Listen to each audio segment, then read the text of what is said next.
maison, vous allez bien? Ok. On va démarrer tout de suite. C'est vrai qu'il aurait été, bon, c'est pas grave, mais il aurait été intéressant.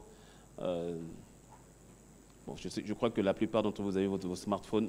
Est-ce que tout le monde avait... Qui n'était pas là? Qui n'était pas là au premier atelier? Eh Jésus. Oh là là. Non, levez la main, levez la main. Faut pas mentir, levez la main. Oh là là, mais c'est la majorité. Qu'est-ce qui s'est passé?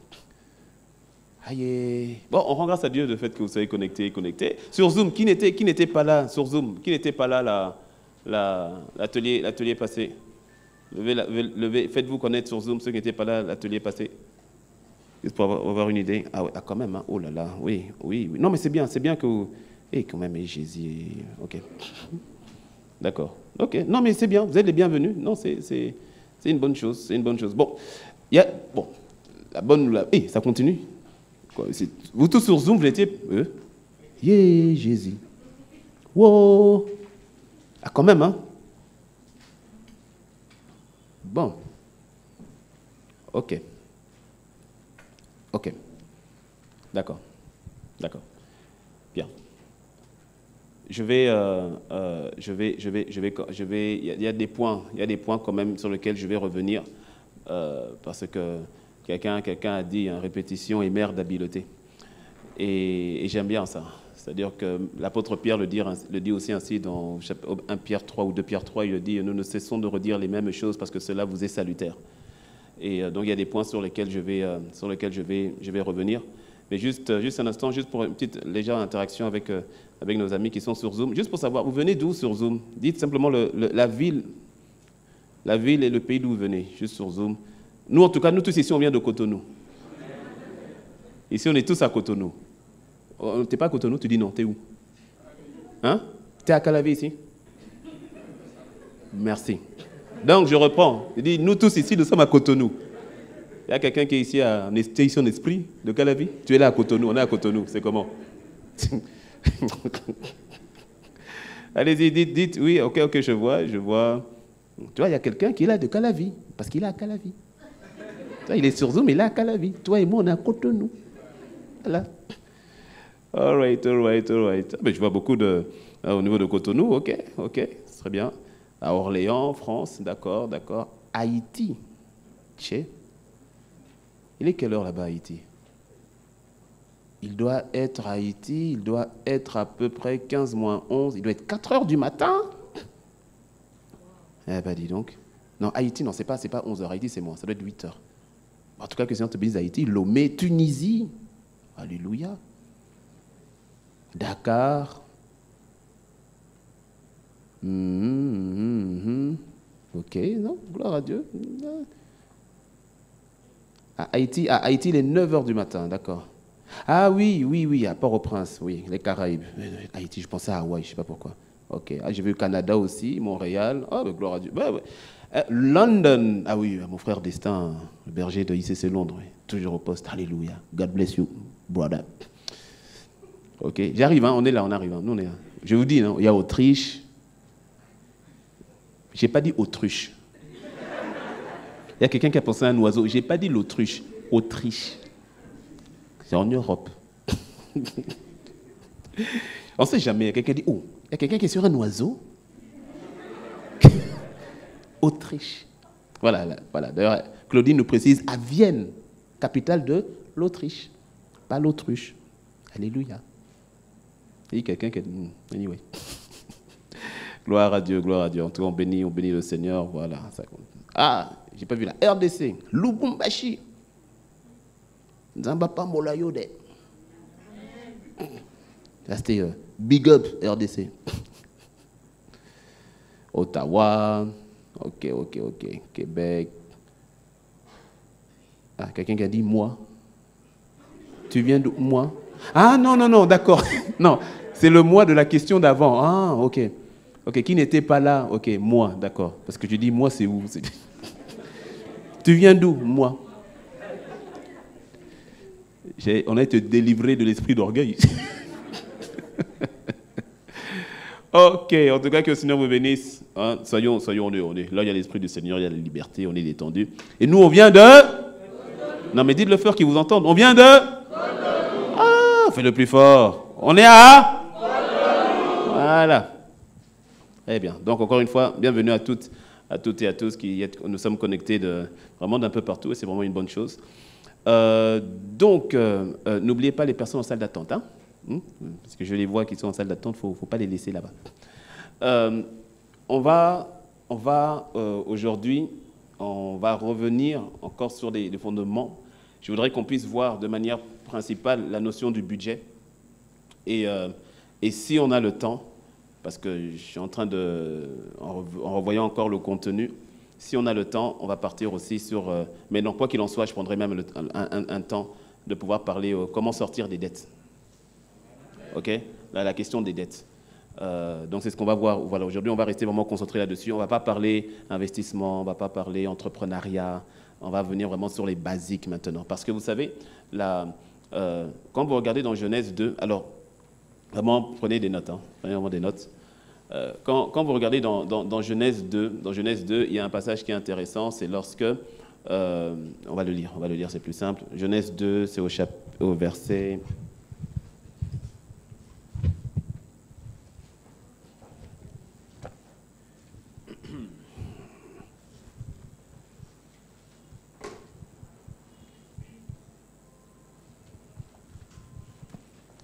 Alors, Genèse 2 au verset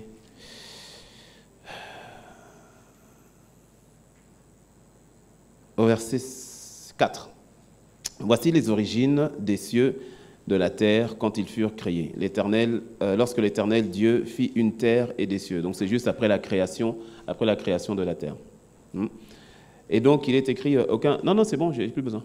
Aucun arbuste des champs n'était encore sur la terre et aucune herbe des champs ne germait encore. Pourquoi? Car l'Éternel Dieu n'avait pas fait pleuvoir sur la terre et il n'y avait point d'homme pour cultiver le sol. Il n'y avait point d'homme pour cultiver le sol. Et qu'est-ce qu'on dit au verset 6? Mais une vapeur, dis avec moi vapeur. Une vapeur s'éleva de la terre et arrosa toute la surface du sol.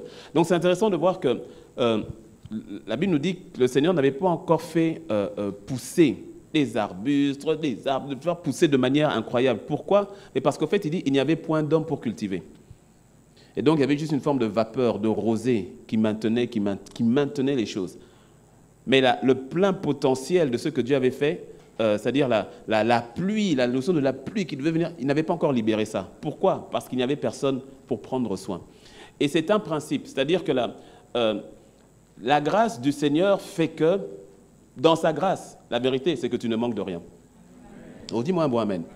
Dans Matthieu 6, c'est le point sur lequel le Seigneur veut communiquer aux disciples. Quand il leur dit, regardez donc les oiseaux du ciel, ils ne sèment ni ne moissonnent, mais votre Père qui est dans les cieux leur donne de quoi manger tous les jours. Ça, c'est vraiment la notion de la grâce, c'est-à-dire qu'il fait en sorte que tu ne manques de rien. Et quand tu regardes bien à ta vie, tu vas voir d'une manière ou d'une autre, tu ne manques de rien. Si, je le dis à ta place, tu ne manques de rien. Tu n'as peut-être pas ce dont tu as envie, mais ce dont tu as besoin, Dieu pourvoit. Oui. Si. Peut-être que tu voulais manger des frites. Tu as mangé de la pâte. Mais tu es rassasié. Est-ce que tu me suis? Oui, voilà. Ouais. Donc, en fait, la grâce de Dieu est là. Sa grâce est là et sa grâce te maintient. Maintenant, la grâce de Dieu, il faut aussi savoir y puiser parce qu'elle est infinie. Et donc, nous avons la grâce de Dieu, nous tous qui sommes en Christ, et même quand on n'était pas en Christ, Dieu nous fait toujours grâce. Oui, il te faisait grâce avant même que tu le connaisses. Bon, je ne vais pas réenseigner sur la grâce. Si tu viens, il faut venir dimanche. Anyway. Mais la notion de, ok, les oiseaux, ils ne sèment ni ne moissonnent, mais pourtant, votre Père leur donne à manger. C'est pour ça qu'il dit, ne vous inquiétez pas de ce que vous allez manger, de ce que vous allez boire, de ce que vous allez vous vêtir, de ce que vous allez vous loger. Votre Père sait que vous en avez besoin. Il sait que vous en avez besoin. Il dit, ce sont les païens qui cherchent ces choses-là, qui sont tétanisés par ça, qui ne savent pas comment, qui pleurent, qui paniquent et tout cela. Votre papa sait que vous en avez besoin. C'est la notion de la grâce. Et ça, c'est important. Maintenant, lorsqu'on voit au niveau de Genèse 2, on peut voir cette notion de la grâce qui est déjà là et que les choses sont déjà là. Mais il y a une autre dimension, une dimension plus profonde où quand le Seigneur veut libérer plus, il faut un gestionnaire. Ouais. Parce que le Seigneur ne gaspille pas. Il n'est pas en mode gaspillage. Il n'est pas en mode gaspillage. C'est pour cela que dans la parole de Dieu, tu verras même à 2 reprises où il est dit « Ne prenez pas la grâce de Dieu en vain » ou bien « Ne laissez pas la grâce de Dieu sans effet ». Le Seigneur ne libère qu'à la hauteur de ta capacité à gérer. D'où l'importance de grandir dans la capacité de gestion, de grandir dans son rapport par rapport à l'argent, de grandir, parce que nous sommes dans un atelier de finance, donc je parle finance, de grandir par rapport à l'intelligence financière. Ouais. J'ai remarqué, et je crois que tu l'as remarqué aussi, que vraiment l'école ne nous prépare pas vraiment à la vraie vie. Qui sait de quoi je parle? Non, ok, donc nous sommes dans le même système, nous sommes sortis du même système éducatif. J'ai été choqué, je me rappellerai toujours le choc au fait que j'ai eu lorsque je suis allé faire mon entretien pour mon premier emploi, vraiment véritable. J'ai fait des jobs à gauche, à droite, mais vraiment premier emploi, stable, voilà, CDD qui s'est transformé en CDI. J'ai toujours été choqué quand je suis sorti de cet entretien, de savoir que la directrice marketing de DHL, DHL Île-de-France, qui m'a pris en entretien, que la directrice marketing ne m'a pas demandé mon diplôme. Ça m'a choqué. Ça m'a même énervé. Tu n'as même pas idée à quel point.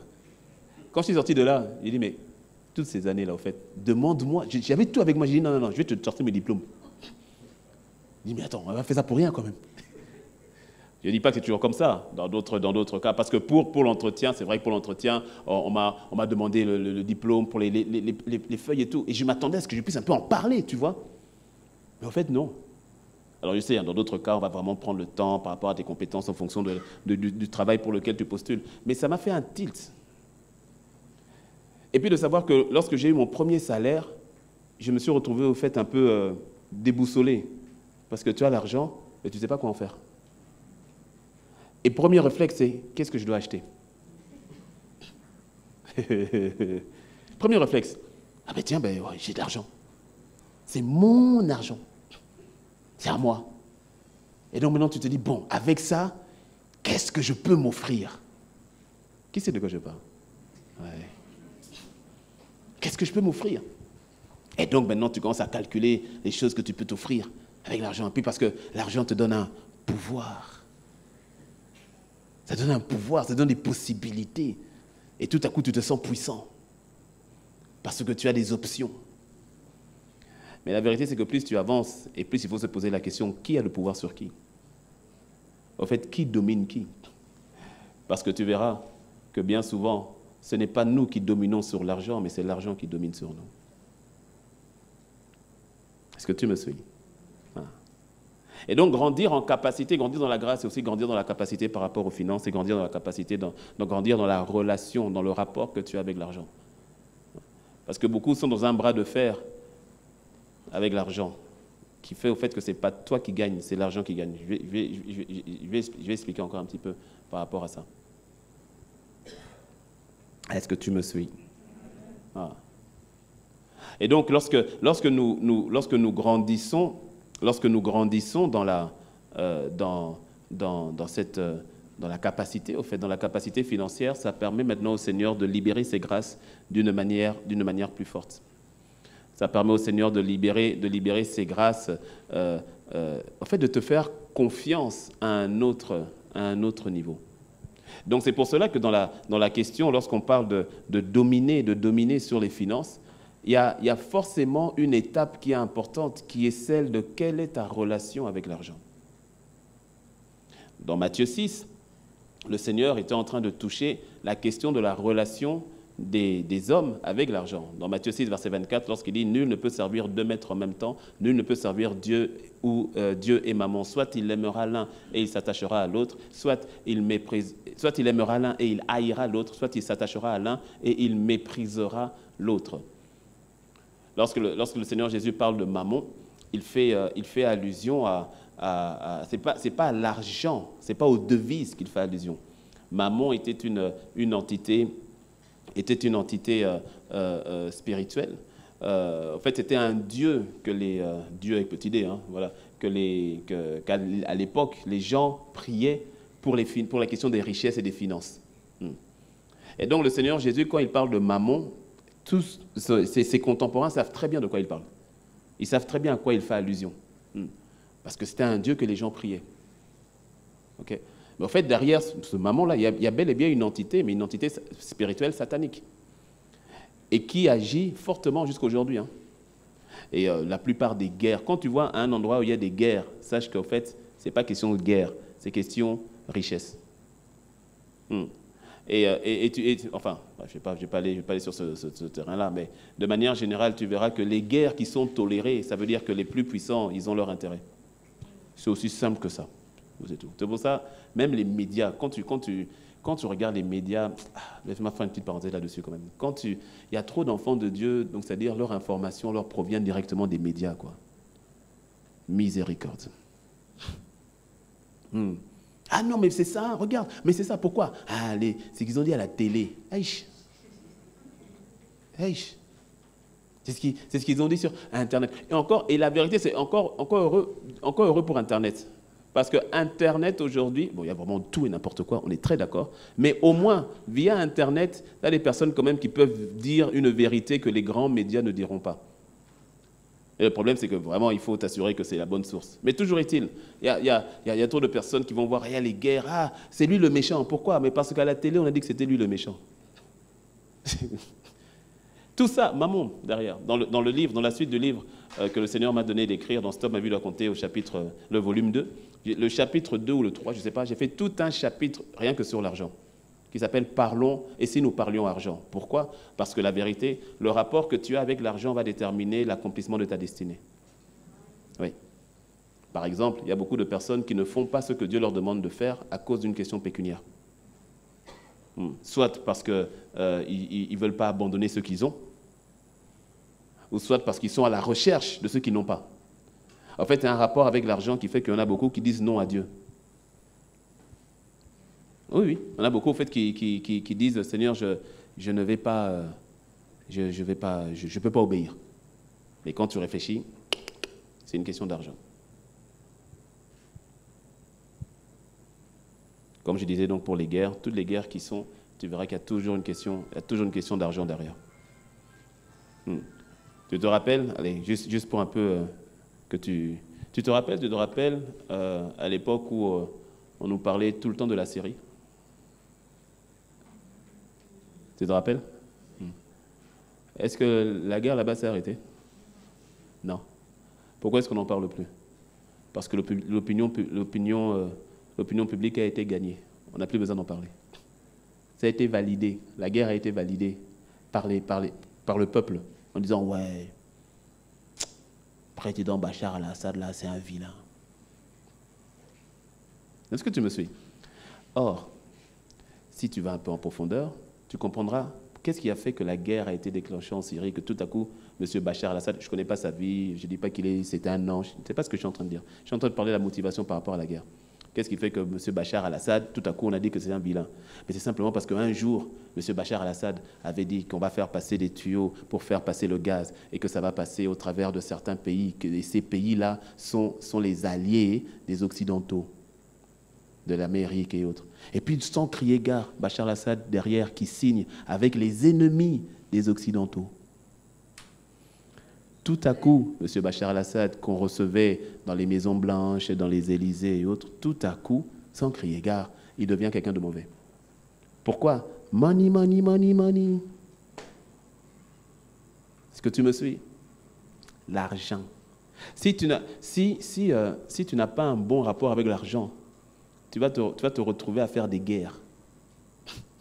Et parfois des guerres contre Dieu ou contre toi-même. Donc la notion le rapport avec l'argent est important. Important, capital. Dis-moi un bon amen. Ok. Bon, quittons la géopolitique. Revenons à ton quotidien. Hein? Revenons un peu à la SBE. Hein? Revenons un peu aux émidiens, loyers. Voilà, on va revenir à ton quotidien. D'accord? Hein? Pour ceux qui sont en France, EDF, tout ça là. On va revenir au quotidien. Juste avant, alors pour nous qui sommes là, tu vas prendre un stylo, papier. On va faire un petit test. Et pour ceux qui sont sur Zoom, ça va apparaître sous forme de sondage. OK?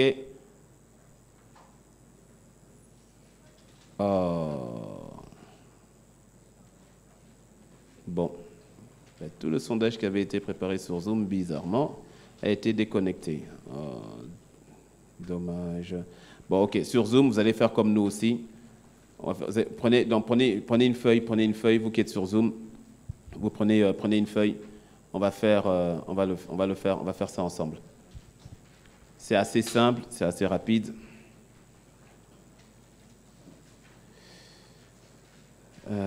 OK.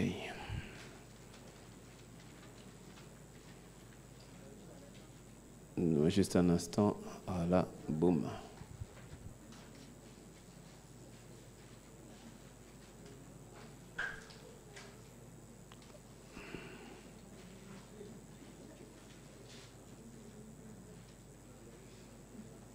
OK, prenez de quoi écrire.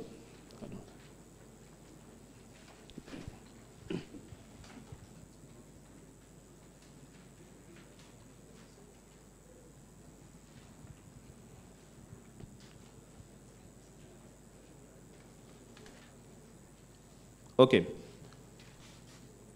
Je vais te poser une question, enfin 10 questions exactement, à laquelle tu réponds soit oui ou non. Donc, tu écris question 1, tu écris juste 1, pas besoin d'écrire la question. OK, tu écris 1 et à côté tu mets oui ou non, c'est tout. D'accord? Je vais dire les questions à chaque fois 2 fois, posément, tranquillement. OK? C'est bon? C'est simple, non? OK. Première question. 1. As-tu pour habitude de payer tes factures en retard? Écoute, ne mens pas, personne ne va voir ta réponse. As-tu pour habitude de payer tes factures en retard? Oui? Non? OK? 2. Est-ce que tu as déjà dissimulé une facture à la vue de ton conjoint, de ta fiancée, si tu es marié, si tu es avec quelqu'un, ou bien si tu es célibataire? Est-ce que tu as déjà dissimulé une facture à la vue de tes parents ou bien de ton frère? Tu as une facture un peu compliquée là, tu as caché. Oui ou non? 3. As-tu déjà laissé perdurer, je dis bien perdurer, tu as laissé une panne sur ta voiture, une panne sur ta moto, tu as laissé ça perdurer parce que tu n'avais pas les fonds nécessaires pour faire la réparation? Oui ou non? Et si tu n'as pas encore de véhicule ou tu n'as jamais eu de véhicule, vois quelque chose qui était cassé mais dont tu avais besoin, mais que tu as laissé traîner. OK? 4. As-tu acheté récemment quelque chose dont tu n'avais pas besoin et qui était au-dessus de tes moyens? As-tu acheté récemment quelque chose dont tu n'avais pas besoin et qui était au-dessus de tes moyens?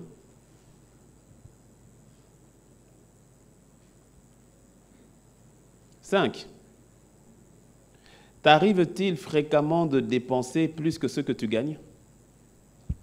T'arrive-t-il, sois sincère avec toi-même, t'arrive-t-il fréquemment de dépenser plus que ce que tu ne gagnes?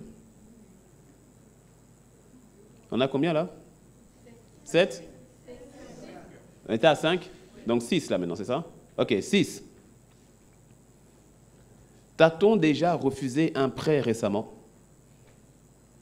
Tu as demandé un prêt, que ce soit chez un particulier ou bien que ce soit en banque, surtout pour ceux qui suivent en Occident, quoi que ce soit en banque, tu as fait une demande de prêt à la banque, tu es venu avec tes états financiers, là, puis tu as demandé un prêt, je ne sais pas, immobilier ou un prêt. Et puis on a dit, monsieur, nous sommes au regret de vous dire que Et donc, si c'est arrivé récemment, là. OK? Je ne sais pas combien. 7, oui, 7. Dis la vérité. Hein. Dis la vérité, est-ce que tu joues au loto, au PMU, au jeu de hasard, là, hein, au jeu de paris, dans le but de pouvoir te sortir de tes dettes, c'est-à-dire tu espères vraiment faire le pari qu'il faut, ou bien tu joues euro-million, hein, sur Zoom, là. Les gens ne savent pas, mais tu as toujours ton ticket que tu joues. Tous les vendredis, tu es là, on ne sait jamais. Seigneur, agis, oh Seigneur, ta miséricorde, Seigneur. Parce que si j'arrive à gagner le gros lot de 76 millions d'euros, je te donne 2 fois la dîme. Seigneur, fais-moi gagner. T'imagines, Seigneur, si je gagne, mais on va construire. On va acheter. Seigneur, c'est pour toi que je joue au loto. Seigneur, dis la vérité. Dis la vérité. Il faut dire la vérité. Personne ne va voir ton papier. Personne ne va voir ta feuille. 8. As-tu déjà utilisé ton épargne? Si tu as une épargne. On en parlera. As-tu déjà utilisé ton épargne? T'es déjà arrivé d'utiliser ton épargne à cause de temps financier, de moments financiers qui étaient durs? C'est-à-dire tu avais mis de l'argent de côté, et puis après, tu es allé repuiser dedans parce que voilà. Et enfin, 10, 9. Oh, vous êtes sûr? Bon, 9, comme vous voulez. Si vous le dites, je vous crois. Mais je vérifie quand même. Non, c'est qu'il y a une question que j'ai oubliée alors. Ok, 1, 2, 3, 4, 5, 6, 7, 8. Ah oui, non, ça a raison, c'est bien 9. Est-ce que le total de tes dettes dépasse le total de ton épargne actuelle? Et quand je parle de total des dettes, surtout pour ceux qui sont en Occident, enlevez la dette par rapport à... Si vous avez une dette immobilière, c'est-à-dire vous avez fait un emprunt pour votre maison, votre appartement, ça on enlève. Mais sinon, toute autre dette, est-ce que le total de tes dettes dépasse le total de ton épargne? Et quand je dis ça, il y a quelqu'un qui doit calculer le total de ses dettes. Ne le fais pas maintenant. Tu mets simplement oui. Fais simple. Parce que si tu dois déjà calculer le total de tes dettes, là, c'est bon. Mets seulement oui. Voilà, c'est vite fait. OK? Bien, maintenant, ça va aller très vite. Je veux que tu regardes le nombre... Non, je me s'arrête. Quoi? J'ai dit 9, je m'arrête à 9. C'est quoi? Mais enfin, c'est quelle tyrannie? Non, il faut que j'explique sur Zoom. Tout le monde m'a dit 10. J'ai dit non, on s'arrête à 9. Donc, je disais... Tu vas calculer, ça va aller très vite, sur les 9 réponses que tu as, tu vas calculer très rapidement le nombre de oui que tu as et le nombre de non que tu as. Ça, c'est très vite fait, c'est très rapide. D'accord?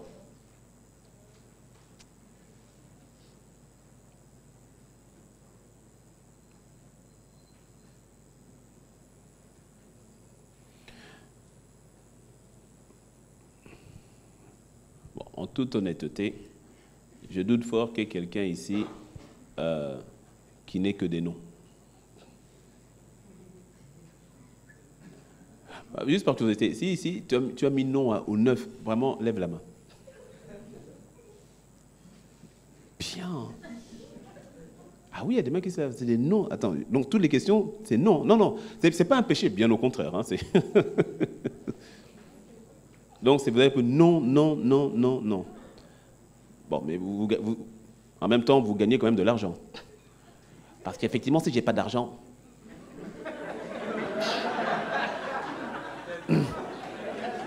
c'est beaucoup plus facile de répondre non. OK? J'explique juste au cas où. OK? OK. Hein? Et sur Zoom aussi, hein, s'il y a des personnes que c'est... moi, pasteur, j'ai que des noms. Ils ont raté certaines questions. Zut alors. Parce que je ne vais pas y revenir. On me dit qu'il y a certaines questions qui ont été ratées sur Zoom. Oh là là. Comme c'est dommage. Mais sur les questions que vous avez là, que vous n'avez pas ratées. OK. S'il y a des noms, quelqu'un qui a qui a que des noms, c'est une très bonne chose. Ça veut dire qu'il y a déjà une véritable maîtrise par rapport aux finances. Et qu'il faut encore aller s'étirer comme toujours, hein, mais ça c'est déjà une bonne chose. C'est-à-dire qu'il y a une bonne conscience au niveau des finances. Donc vous tous qui avez levé la main, vraiment, on rend grâce à Dieu pour vous, c'est très bien. C'est une grâce, mais c'est bien. À supposer, comme j'ai dit, que vous avez bien une ressource financière. Hein. Okay. Entre 1 et 5, dès qu'il y a un premier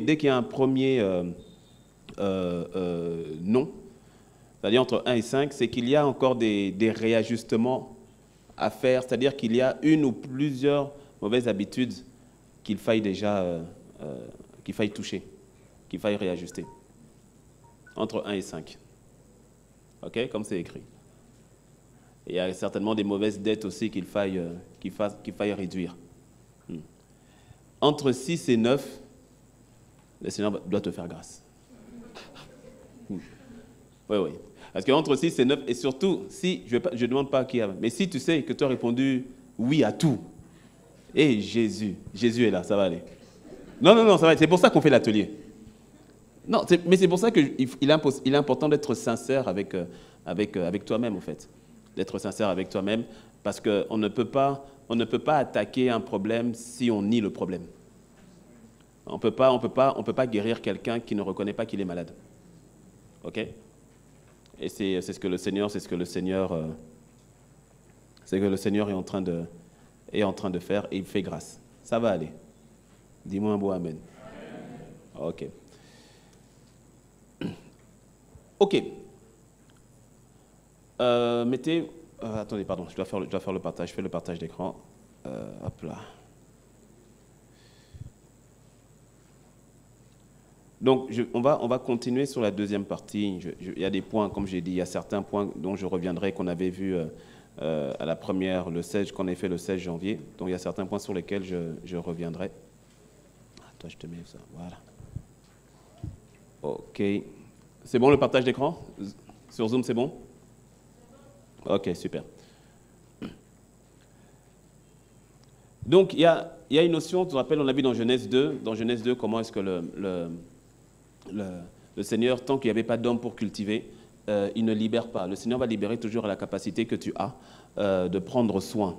Mais c'est un peu dans tout, hein. C'est prendre soin des âmes, c'est prendre soin du travail, c'est prendre soin des enfants. C'est dans la notion de prendre soin. Le Seigneur va toujours t'emmener à une préparation, ou toujours t'emmener au fait à t'étirer pour qu'il puisse te confier. C'est pour cela que lorsque tu vois qu'il y a un niveau financier ou autre sur lequel tu stagnes, ou bien sur lequel tu demeures, ne blâme pas d'abord à gauche et à droite. Fais d'abord une introspection. Fais d'abord une introspection pour voir si ta manière de faire est la bonne manière, si ta manière de faire, au fait, est adaptée à ce que le Seigneur se demande de faire. Donc, il y a une notion de préparation. On se prépare en toutes choses. Je vais aller un peu vite, hein, parce que le but, je ne pourrais pas voir tous les slides. Mais le but, c'est d'être conscient qu'il y a une notion de préparation.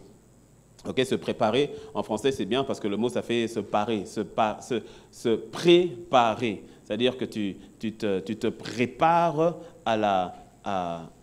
tu te prépares à te parer. Ok, c'est que tu te prépares à te parer. Se parer, c'est quoi? C'est être équipé. Se parer, c'est être revêtu. Se parer, c'est être équipé. Être équipé pour. Et donc, la notion de préparation est capitale, d'ailleurs, pour toute réussite. Quelqu'un a dit, la préparation d'un événement est plus importante que l'événement en lui-même. Je répète, la préparation d'un événement est plus importante que l'événement en lui-même. 80% de la réussite d'un événement repose d'abord sur ta préparation. 80% de la réussite d'un événement va toujours reposer d'abord sur la préparation de cet événement. Le reste, ce sera juste une gestion des imprévus ou autre. C'est pour ça que la préparation est capitale. OK?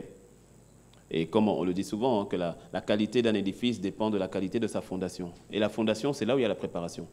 Pour ceux qui sont dans le BTP, ils connaissent l'importance de la préparation. Et tu verras dans la vie, c'est toujours comme ça, plus tu t'es préparé en amont pour quelque chose, plus le résultat est fort, en fait. Moins tu t'es préparé, plus le résultat est moyen, voire banal, voire médiocre. Okay, donc toute construction nécessite une préparation. Lorsque nous parlons de la domination sur nos finances, laisse-moi te dire, ça ne se fait pas par hasard. Ça ne... Écoute, je répète. Devenir, c'est-à-dire... restons, je parle un peu de devenir riche, avec des milliards en CFA, des milliards en euros, tout ça. Je ne parle même pas de ça. Je parle simplement de la notion de prospérité, parce que la prospérité, ce n'est pas un nombre. La notion de prospérité, c'est être prospère. Il y a une notion, en fait, d'être dans le shalom, d'être dans la paix, d'être dans une forme de contrôle. C'est bon, je ne subis plus. C'est moi maintenant qui bouge les choses. C'est plus l'argent qui me dicte que faire. C'est moi qui dis à l'argent qu'est-ce qu'il doit faire. C'est ça la notion de prospérité, de shalom. La prospérité, il y a des personnes prospères qui ils ont 500 000 francs, mais ils ont une vie de prospérité. Il y a des personnes qui ont 500 millions, mais ils ont une vie de galère. Parce qu'ils ont 500 millions, mais la gestion, c'est compliqué.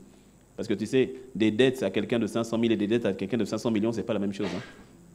Hein. Tu as des gens, milliards, comme ça, ils ont des milliards, mais ils ont des dettes bizarres, compliquées.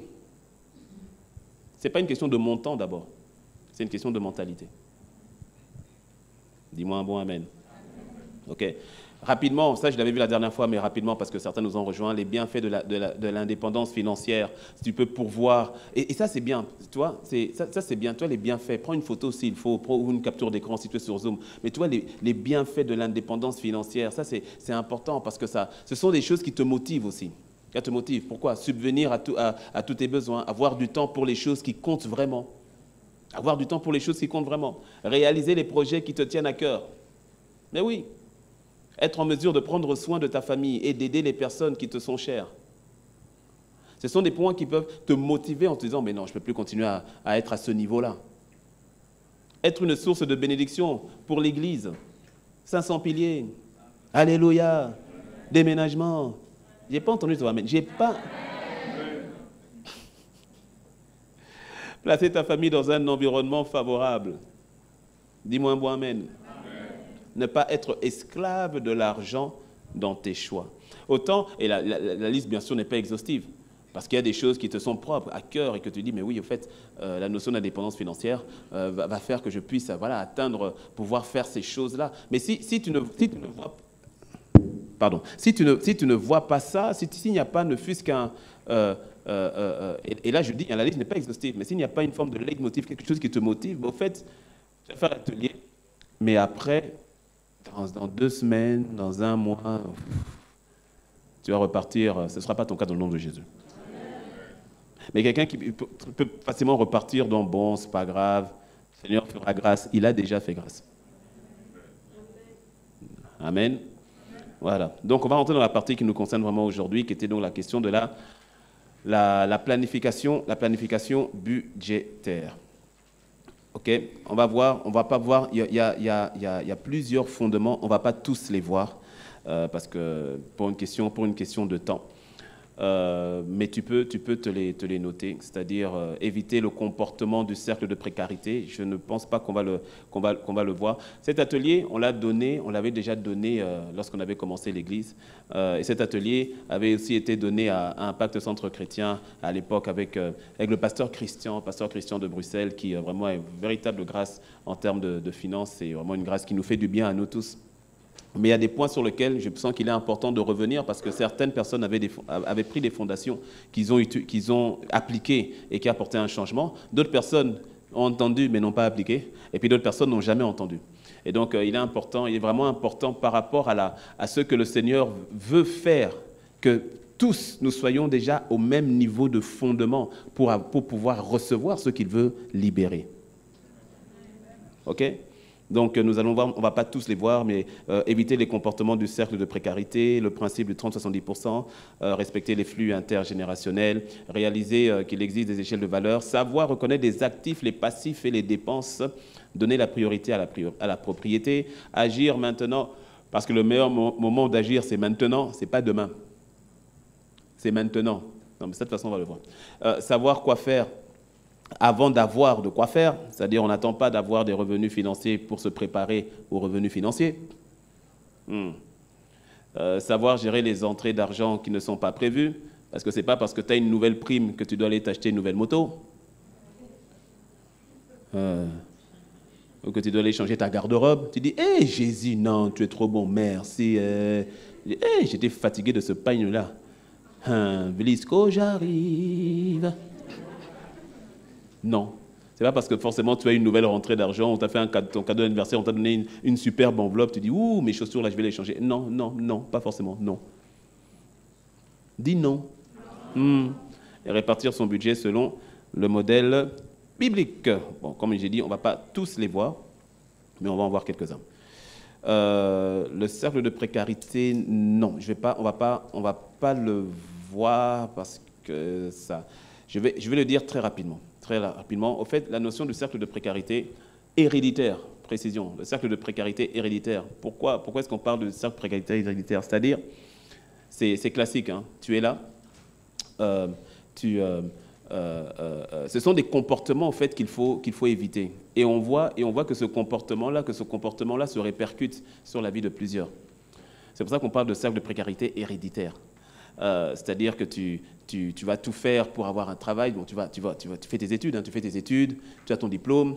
Regarde, c'est vraiment le schéma classique. Tu fais tes études, hein, et puis tu te bats, et puis papa ne peut pas t'aider, comme tel pour tes études, donc tu vas aller travailler, avoir un job et tout ça, et puis tu te bats, et puis tu as tellement galéré, tu as tellement souffert, c'est tellement compliqué, et autres, tout cela. Même certains disaient que tu n'y arriveras pas, mais par la grâce de Dieu, tu y es arrivé, du moins un bon amen.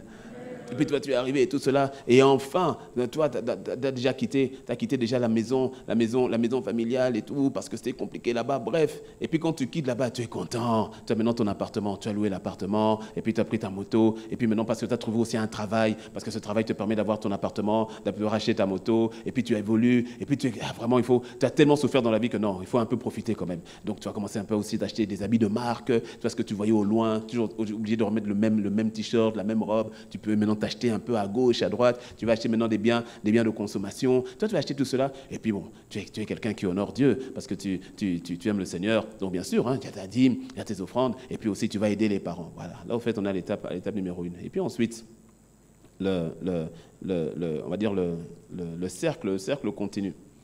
Le cercle continue parce que hey, tu es quand même un bro, et puis tu es aussi une sista. Et donc, bien sûr, il y a le domaine de hey, le Seigneur bénit. Mais quand il bénit, hein, il n'est pas bon que l'homme soit seul. Et donc, qu'est-ce qui se passe? Il y a le mariage. Alléluia.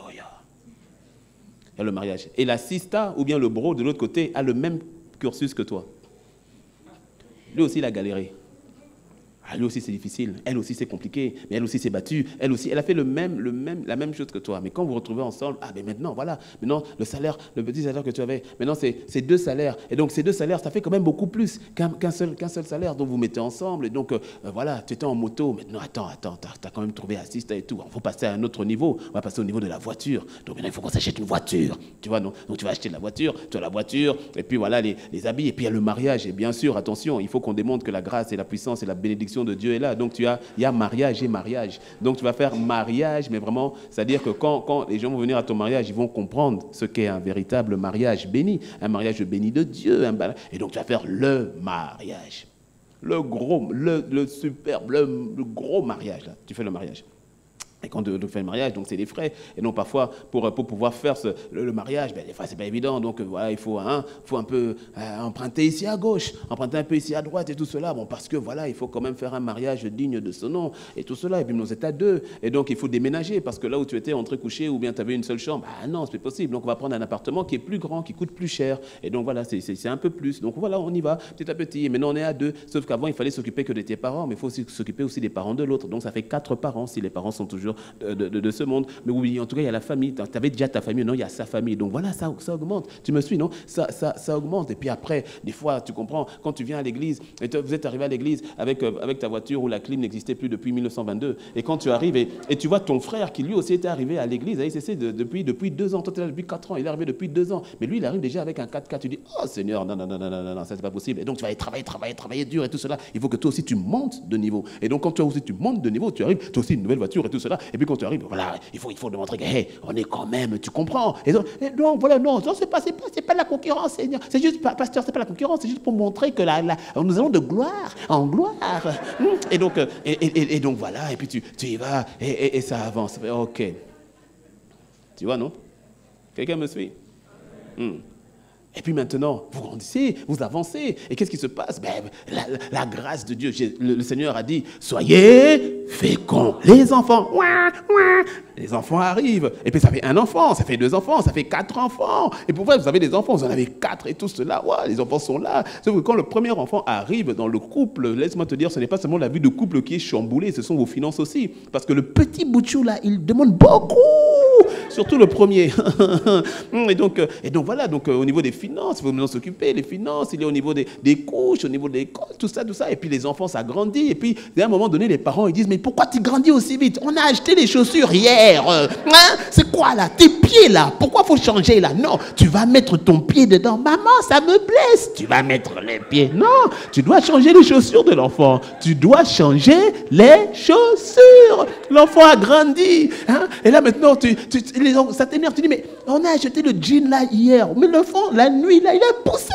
Et donc maintenant, quand il met le jean, on dirait Michael Jackson. Tu vois, donc c'est plus possible. Tu dois faire en sorte d'avoir, et ça demande de l'argent. Ça demande de l'argent. Est-ce que tu me suis? Oui. Et puis là maintenant, avec les 4 enfants là, c'est comme ça, la moto là, à un moment donné, avec un enfant on gère, avec 2 ça devient trop dangereux là, c'est plus possible. Donc il faut forcément une voiture. Et si maintenant tu avais une voiture, mais ils sont 4, donc tu dis, 5 places ça suffit pas, il faut passer à 7 places. Donc il faut encore changer, on va changer la voiture et tout cela et autres. Et donc on va parfois emprunter ici, on va emprunter à droite, on va emprunter à gauche et dans tout ça, dans ce que tu fais, il y a aussi des fois le surendettement qui vient parce qu'on n'a pas assez, mais en même temps il y a la pression. Et puis surtout à un moment, quand ça vient à ce moment-là, c'est quoi? C'est quand les enfants ils grandissent et puis après ils commencent à avoir des besoins, commencent à avoir des trucs, et puis après au niveau de l'école et tout cela, tu dis, petit, moi à ton âge je me suis débrouillé, tu vas te débrouiller. Tu dis, mon gars, tu vas te débrouiller. C'est un cercle de précarité héréditaire. Est-ce que quelqu'un me suit? Et donc, il y a le surendettement qui arrive. Et puis surtout, mais les parents, à ce moment-là, les parents vieillissent. Et là, maintenant, c'est le moment où c'est plus simplement envoyer quelque chose au niveau des parents, c'est maintenant des grosses sommes. Pourquoi? Papa est allé à l'hôpital. Il ne faut pas laisser papa à l'hôpital et tout. Et donc, à intervention et tout. C'était des sommes, 600 €, c'était, on va t'envoyer 150, 100, 200, 300 €. Et là, on te dit, non, c'est 2500 € maintenant qui est l'intervention. Quand on voyait 50 000, 100 000 ou autre, non, là, il faut faire une intervention. On demande 1 200 000 et tout pour faire l'intervention.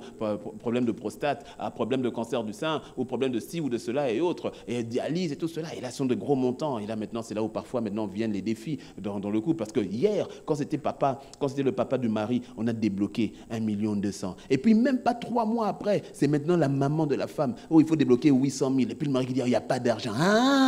Quand c'était ton papa, là, il y avait l'argent. Et quand c'est ma maman, là, maintenant, il n'y a plus l'argent. Ça commence à créer des problèmes dans le foyer, tout cela. Mais parce qu'il faut prendre soin des parents. Alors, le mari, il dirait qu'il va s'endetter en coulisses. Il dit, vraiment, j'ai besoin de 100 000 ici, 300 000 ici, 400 000 ici et tout. Parce qu'il faut y aller. Il y a un surendettement qui arrive. Et puis là, les enfants aussi, il y a l'école et tout qui arrive. Et puis c'est là où tu dis, écoute, petit, en tout cas, quand tu as 18 ans, il faut déjà penser à un job. Tu comprends, non? Tu penses à un job parce que tes études, là, petit. On est tous passés par là. On est là, non? Ça va aller. Petit, tu vas te gérer. Ceux qui ont les moyens, qui ont quand même les moyens, ils vont prendre ceux qu'ils ont et ils vont mettre pour les études des enfants. Mais parfois, et ça c'est beaucoup d'enfants qui ne sont jamais conscients, c'est quand tu deviens parent que tu commences à réaliser des choses. Mais les enfants qui ne sont pas conscients, qui disent papa j'ai besoin de ça, maman j'ai besoin de ça, papa il y a ci, il y a ça, il y a ça. Et quand papa vient, il donne. Mais ils ne savent pas que derrière papa s'est endetté, ils ne savent pas que derrière papa a vendu ses bijoux, maman a vendu ses bijoux, ils ne savent pas derrière que papa parfois a même mis son alliance en caution, le temps de pouvoir aller chercher. Mais ça ils ne savent pas. Parce que les parents derrière, ils sont en train de s'endetter, parce que quand même, ils veulent faire en sorte que les enfants puissent faire leurs études. Et donc, c'est un cercle héréditaire de précarité. Et puis, qu'est-ce qui se passe à un moment donné? Ce qui se passe à un moment donné, c'est que, qu'est-ce qui se passe? C'est que, il y a un moment où les parents s'en vont. Et c'est là où ça fait mal, parce que ça fait mal pour certaines personnes, parce que le départ de papa est un soulagement inavoué. Pourquoi? Mais à cause de la charge financière. Et donc, papa est parti, oui, on a mal, mais quelque part, c'est... Au moins, il y a toute une rubrique financière qu'au moins, c'est bon. Ça ne va plus partir. Mais après, on se culpabilise. Mais comment je peux avoir ce type de pensée? Mais en même temps, l'argent te dit, non, tu as raison. Parce que, hey, écoute, là, ça devenait compliqué. Mais pour nous, ça ne termine pas. Parce que pour nous, ici au Bénin, l'enterrement, aïe.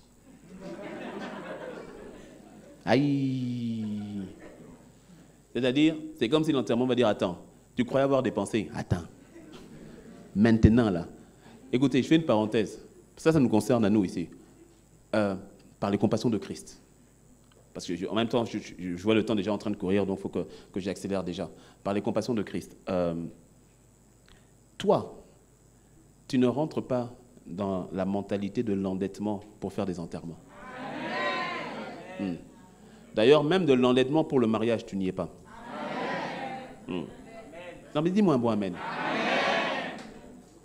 C'est quoi cette histoire où on va aller s'endetter pour faire un enterrement en grande pompe, pour inviter des gens qui, quand papa était à l'hôpital, n'étaient même pas là? Ça ne fait pas un peu bizarre?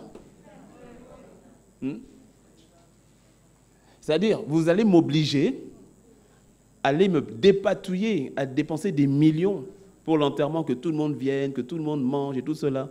Et quand on était en train de gérer à l'hôpital, vous n'étiez même pas là. C'est quoi cette histoire? C'est quel esclavage, là? On enterre dans les capacités qu'on a pour enterrer. Dis-moi un bon amen. Oui, tu ne vas pas t'endetter par rapport à ça, quand même. Non, ça, je voulais faire cette parenthèse-là. Oui. Et donc, lorsqu'on est à cette étape-là, c'est aussi, donc là, comme j'ai dit, hein, l'impossibilité de pouvoir financer les études des enfants dans plusieurs cas, ou peut-être, ou bien c'est là où ça devient difficile, parce que tu vas financer peut-être pour la première ou le premier qui était là, mais après ses petits frères, ses petites sœurs, tu ne peux pas. Et puis après, ça crée des blessures dans le cœur. Mais pourquoi est-ce que pour grand frère, vous avez payé des études? Et moi, donc vous ne m'aimez pas, donc j'ai moins de valeur. Et donc, mais l'enfant ne sait pas le défi, le combat des parents. Mais ils disent, en fait, on ne peut pas. Mais l'enfant, il ne comprend pas. Il dit, il est encore un enfant. Même s'il est adolescent, il est encore un enfant, il ne saisit pas. Il dit, ah non. Et puis, il est blessé. Et ça crée des problèmes. Et donc après, il regarde sa grande sœur qui est partie en Europe. Il la regarde en disant, il est en colère. Pourquoi? Mais jalousie. Ou encore sensation d'injustice. Vous me suivez? Et c'est à ce moment-là maintenant que les parents, hein, qui sont devenus maintenant d'un certain âge, commencent à dire, mais au fait, le travail, là, il va s'arrêter bientôt. Vient la retraite. Et c'est à ce moment-là, au fait, qu'on regarde derrière, comment on va gérer? Et c'est là maintenant on se dit, il faut à tout prix épargner. Sauf que le temps d'épargne, là, ça devient une pression et surtout, ça devient tardif. Ça devient tardif. Et là, ça devient compliqué. S'il y a une retraite, tu calcules la retraite, tu dis, ça, c'est vraiment retraite, ça. Tu dis, mais cette retraite-là, ça peut pas, je ne pourrais pas tenir. Et donc, c'est à ce moment-là, au fait, maintenant qu'on regarde par rapport au fait si on avait des actifs ou pas. Parce que si on avait des actifs, ces actifs peuvent maintenant nous aider pour les derniers jours. Et on va voir exactement c'est quoi un véritable actif. Ces actifs vont nous aider pour les derniers jours. Mais si on n'avait pas préparé d'actifs, si on n'avait pas investi dans les actifs, tout à coup, qu'est-ce qui se passe? Ben, il se passe que ton enfant, qui a lieu, il voit que c'est compliqué à la maison, qu'est-ce qu'il fait? Il travaille dur. Et puis, gloire à Dieu, il a un boulot. Et quand il a un boulot, il sort de la maison familiale. Il prend son appartement. Il achète sa moto. Il dit, un peu profiter de la vie. Il a trop galéré. Donc, il profite un peu de la vie. Puis lui aussi, voilà, il s'achète aussi. Et toi, parent, ben, il pense à toi. Et il t'aide. Et tu deviens sur le dos, tu n'as pas voulu, mais tu deviens maintenant sur le dos de ton enfant. Et ton enfant va devoir te gérer, comme toi aussi tu as dû gérer tes parents. Et lui aussi, il va répéter, il va trouver aussi une sœur. Puis avec la sœur aussi, il va être à deux. Elle aussi, elle a galéré. Et puis après, tout cela. Et tu vois, et c'est un cercle. Un cercle héréditaire, mais de précarité. Ou encore du juste assez, voire du pas assez. Tu sors de ce cercle-là dans le nom de Jésus. Ton amen est petit. Tu sors de ce cercle, c'est-à-dire à partir de toi là, à partir de toi, ça s'arrête. Voilà. Et tu vois, c'est avec cette petite illustration, ça te permet au moins de te projeter et de voir la tendance que tu es en train de prendre. Maintenant, je te pose la question, est-ce que le chemin que tu es en train de prendre, ça te satisfait? Si ça te satisfait, ok. Mais si tu remarques qu'il y a une similitude avec ce cercle-là, alors il faut faire le changement maintenant. Peu importe ton âge, il faut faire le changement maintenant. Il faut réagir maintenant. Il faut réagir maintenant. Et c'est le but de cet atelier. Dis-moi un bon amen. Ok. Les principes de 30 et 70%, je ne vais pas m'attarder dessus. On fera un autre. Voilà, il y a eu cette partie-là. Voilà, il y a eu cette partie-là que je vais voir. C'est-à-dire que l'idéal dans la répartition de l'argent que tu as, l'idéal, c'est que tu puisses faire du 30-70. C'est-à-dire 30% qui sont mis à part et que tu ne fonctionnes qu'avec 70% de l'argent que tu gagnes. Ou quand je dis que tu gagnes, c'est-à-dire soit ton salaire ou bien tout revenu que tu as, c'est-à-dire tout ce qui descend, qui rentre dans tes mains. C'est-à-dire s'il y a 10 000 francs, si 10 000 francs tombent dans tes mains, je te dis, ah tiens, j'ai pensé à toi, Dieu m'a parlé, tiens, 10 000 francs. Que ce soit de manière générale comme un véritable réflexe, que dans les 10 000 francs, tu ne sais pas 10 000 francs, c'est 7 000 francs. C'est l'idéal. Mais au minimum, franchement, au minimum, que ce soit 15%. C'est-à-dire quoi? C'est-à-dire que 10% c'est Dieu, ça tu négocies pas. C'est-à-dire 10% tu sais que ce n'est pas à toi, ça ne t'appartient pas. Ça tu ne négocies pas. Tu ne négocies même pas. Mais que tu commences au moins avec 5% d'épargne. Parce que dans les 30%, c'est quoi? C'est 10% à Dieu, c'est 10% comme épargne et c'est 10% comme investissement. Quelqu'un va dire, oui, mais 10%, c'est 1000 francs. C'est quoi 1000 francs? Ce n'est pas le montant, c'est l'habitude que tu développes. C'est la mentalité que tu développes. Ce n'est pas une question de montant. Parce que si tu sais le faire avec 10 000 francs, tu pourras le faire avec 1 million. Tu pourras le faire avec 100 millions. Donc c'est une attitude que tu développes, c'est une habitude que tu développes. De savoir que tout ce qui tombe entre tes mains, ce n'est pas tout que tu manges. Ce n'est pas tout que tu prends. Non, ça doit être ancré en toi. Donc, 10%, alors, je vais corriger parce que là, sur le slide, il est marqué 10% dîme et offrande. Non, c'est 10% dîme, tout court. La dîme, c'est la partie qui appartient à Dieu, qui ne t'appartient pas à toi. On ne paye pas la dîme, on la donne. Et lorsque tu donnes ta dîme, tu marques la foi que tu as en Dieu. De lui dire, Seigneur, tout ce que j'ai est à toi et tu es le premier. Donc, tu donnes les 10 premiers pourcents. Tu donnes les 10 premiers pourcents de la dîme. Quelqu'un dit un bon amen. C'est ta dîme, au fait. Les 10 premiers pourcents que tu donnes. L'offrande, c'est ce que tu donnes maintenant de manière volontaire. L'offrande, c'est ce que tu vas donner de manière volontaire. Et l'offrande, il n'y a pas de limite. Tu peux donner 5, tu peux donner 75, tu peux donner 90%, il n'y a pas de problème. Ok? L'offrande, c'est ce que tu donnes donc de manière volontaire. D'accord? Et pardon, la dîme, c'est les 10 premiers pourcents. C'est-à-dire que, voilà, je ne sais pas, moi j'ai 100 000 francs. Je ne fais pas d'abord mes courses. Je ne vais pas d'abord payer le loyer, l'électricité, à manger, le carburant. Et puis quand j'ai tout terminé, il me reste 22 000 francs. J'ai dit, ah ok, il faut que je donne la dîme. Donc je vais donner 2 200 francs. Non, c'est pas ça. C'est pas ça. C'est-à-dire qu'à 100 000 francs, je donne d'abord à Dieu 10 000 francs. Dis-moi un bon amen. Il y en a beaucoup qui ne comprennent pas le principe de la dîme et qui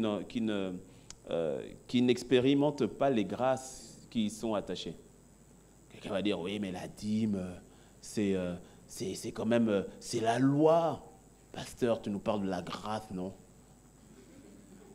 Ça, c'est la loi. Mais la dîme n'est pas venue avec la loi. La dîme existait avant la loi. Il faut bien comprendre. La loi est venue et la loi a été donnée par Moïse. Or, Abraham a donné déjà sa dîme. Et Abraham était là bien avant que Moïse ne soit. Vous voyez? Donc, la notion de la dîme est un principe spirituel, c'est un principe biblique. Ça n'a rien à voir avec la loi. La loi était venue donner une forme maintenant légaliste autour de la dîme, si bien que lorsque tu ne payais pas, parce que tu vois, Abraham a donné sa dîme, Jacob a donné sa dîme, tu vois, Isaac a donné sa dîme. Mais sauf que maintenant avec la loi, c'est tu payais ta dîme, tu la payais. Et c'était maintenant légalisé, si bien que quand tu ne payais pas ta dîme, tu devais la payer en retard là, et tu devais rajouter 20%. Donc c'était 100 000 francs, tu n'as pas donné les 10 000 francs là. Donc cette fois-ci, tu donnes les 10 000 plus les 20%. Donc ça fait les 20% de 100 000. Donc ça fait, tu ne donnes pas 10 000, tu donnes 30 000. Pénalité. Ça c'est parti. Peut-être qu'on devrait remettre ça à l'église. ça, on ne le fait pas. Pourquoi? Parce que c'était attaché à la loi. Ce que je viens de te dire, c'est attaché à la loi. Donc on ne le fait pas. Mais la dîme, le principe de la dîme y est. Quelqu'un dit un bon amen. Ok? Donc 10% de dîme à Dieu, ça c'est de la répartition de tes fonds. Et ensuite, tu fais 20% pour toi-même. En fait, c'est 10% et 10%. Hein? C'est-à-dire 10% pour tes... comment dire? 10% pour ton épargne et 10% pour ton investissement.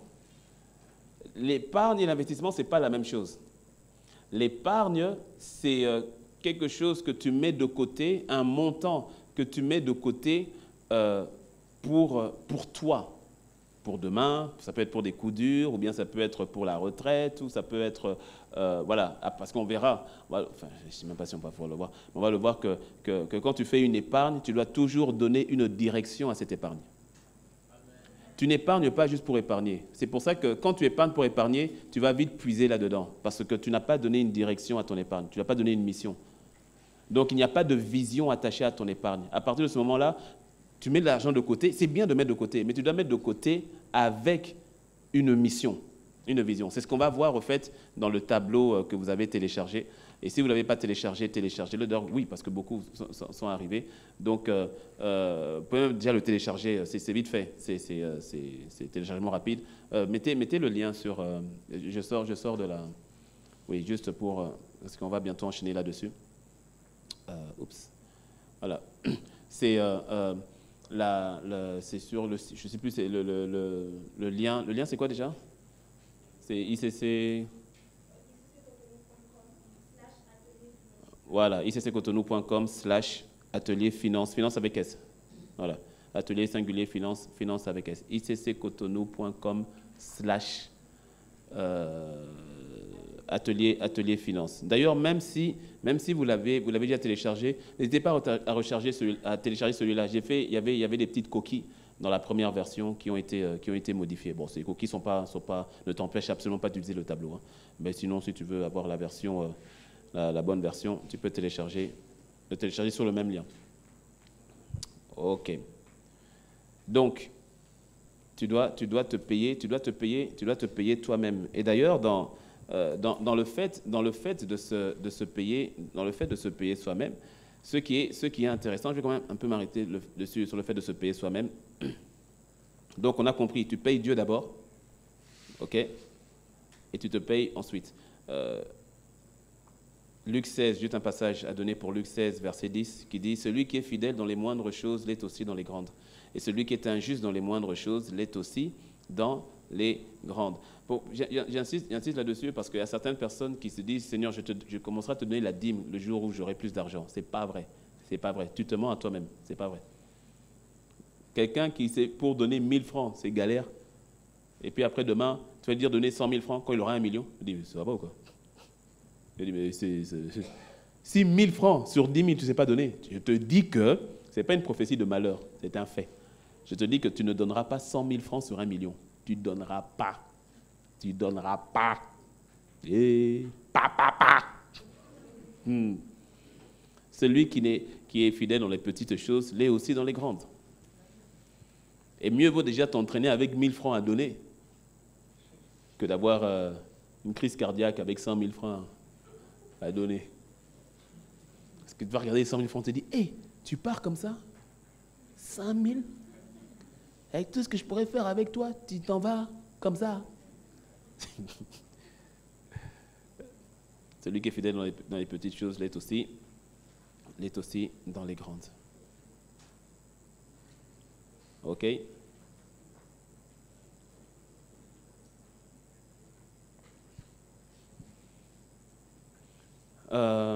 Donc tu te payes ensuite toi-même. Pourquoi te payer toi-même? C'est une question de motivation. Ouais. Mais parce que parlons bien. Est-ce que vraiment ta vie, c'est de travailler pour les autres? C'est-à-dire, tu travailles, mais tout ton argent, c'est les autres qui prennent. Et parce que lorsque tu n'épargnes pas, lorsque tu ne mets pas de côté pour l'investissement, c'est ça qui arrive. C'est ce qui arrive, au fait. Ça veut dire que ta vie, là, tu travailles pour ton bailleur. Tu l'aides à rembourser les frais qu'il a avancés pour construire la maison dans laquelle tu habites. C'est-à-dire que ta vie, là, c'est de faire en sorte que le fonctionnement de la SBE, que ça aille, au niveau de l'électricité. Pour toi qui es en Occident, c'est-à-dire que ta vie, là, en fait, c'est de payer la banque. Parce que même la maison que tu as eue grâce à un crédit, c'est une bonne chose, hein, déjà d'avoir sa propriété, que tu as eu par un crédit, ok. Mais la maison, en fait, toi qui m'écoutes là-bas, la maison ne t'appartient pas. Elle appartient à la banque. Si tu ne me crois pas, le mois prochain, ne paye pas. Le mois qui suit, ne paye pas. Et 3 mois d'affilée, ne paye pas. Regarde le courrier qui va arriver. Le courrier qui va arriver va te rappeler qu'au fait, ta maison, là, ce n'est pas ta maison. La banque va te dire, écoutez, monsieur, apparemment, vous avez des problèmes. Et si vous ne payez pas les traites en retard, là, ils vont t'obliger à dire, vous payez tout. Vous payez tout. Et quand ça arrive, ça donne des sueurs froides. Il dit, vous payez tout. Il te restait 150 000 euros. Il dit, vous payez en un coup. C'est là que tu vas comprendre que tu vas comprendre, en fait, ce n'est pas ta maison. C'est au fait de la maison de la banque. C'est ce que fait l'emprunt. Donc, assure-toi de bien payer. Mais tu ne peux pas passer ta vie qu'à payer les autres. Tu ne peux pas. Si tu es ici, qui travaille ici depuis 5 ans?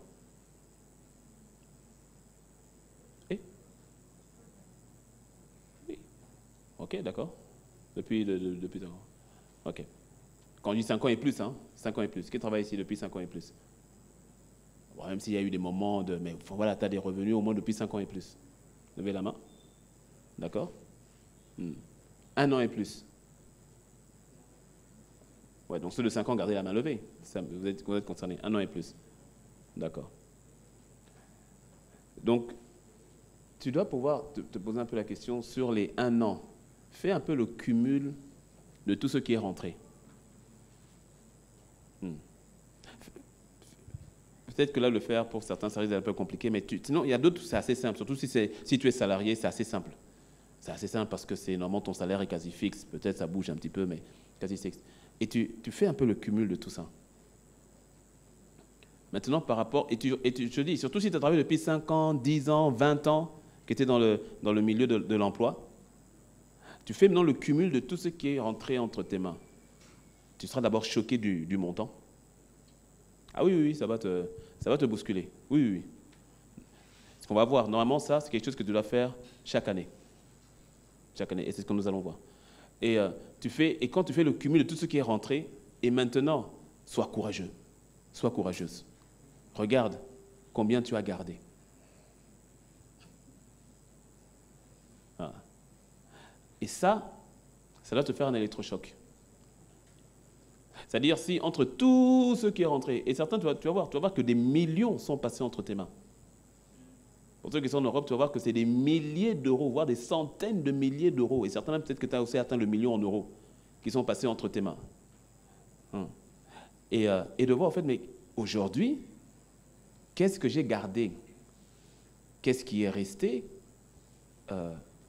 Ou qu'est-ce qui a été investi dans un actif? On va voir exactement c'est quoi un actif. Parce que, attends, on va le voir. Qu'est-ce qui a été investi? Et pour certains, on sera au-dessus de zéro, mais ce ne sera pas forcément significatif. Et pour d'autres, on ne sera pas au-dessus de zéro, on sera en dessous de zéro. C'est-à-dire que ce n'est pas qu'on a gardé quelque chose, c'est qu'on s'est même endetté et qu'on est dans le moins. Oh, ton voisin a perdu le sourire. Non, c'est une bonne chose. On est en train de... Il faut, tu vois, non, des fois, il faut gratter la plaie avant de bien la nettoyer. Non, mais dis Amen. Bon, sur Zoom, ça va sur Zoom, parce que ici, tout à coup, il y a la calmitude qui est rentrée ici, mais d'une force. Est-ce que sur Zoom, ça va? Ou bien vous aussi, là-bas, c'est la calmitude? Oh là là, Zoom. Faites-moi des signes, faites-moi des coucous, des smileys. Aidez-moi. Help.